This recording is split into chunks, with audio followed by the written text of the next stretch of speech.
Coucou les amis, j'espère que vous allez bien. En ce moment, c'est le printemps, la saison des fraises, alors nous allons préparer une panna cotta aux fraises.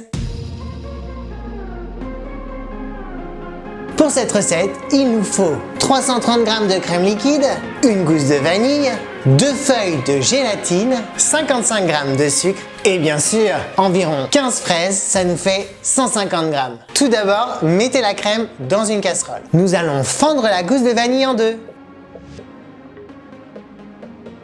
Grattez la gousse de vanille et mettez vos grains dans la casserole. Puis ajoutez la gousse de vanille. Maintenant, nous allons faire tiédir notre crème. En fait, on fait chauffer la crème pour avoir une infusion plus rapide. Une fois la crème tiède, filmez et laissez infuser 1 heure.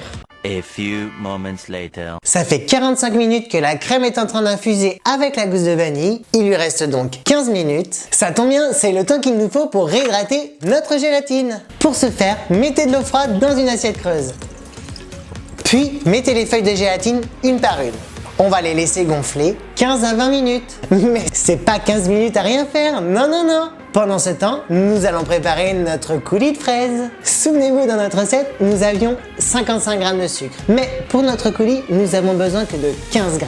Nous allons les mettre dans une casserole avec les fraises, puis nous allons les faire bouillir.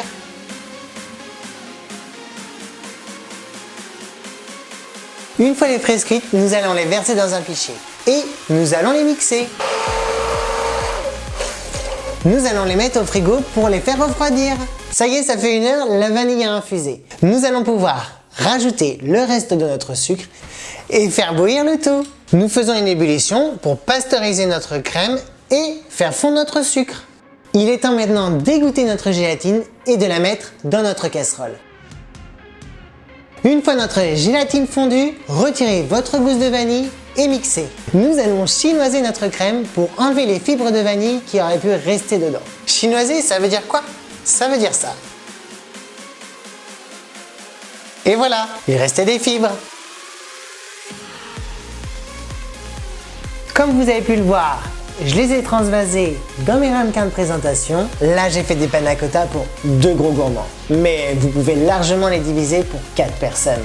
Et maintenant, direction le frigo pendant 2 heures. 2 hours later. Et nous revoici 2 heures plus tard. On sort la panna cotta et le coulis de fraises du frigo. Tout ce qui reste à faire, c'est de mettre le coulis de fraises sur les panna cotta et la décoration.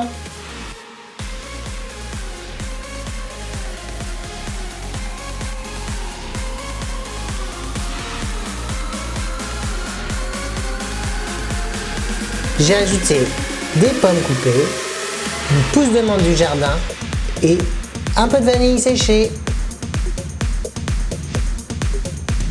J'espère que cette vidéo vous a plu. Retrouvez-moi sur les cours de Flo, sur Facebook et sur Instagram.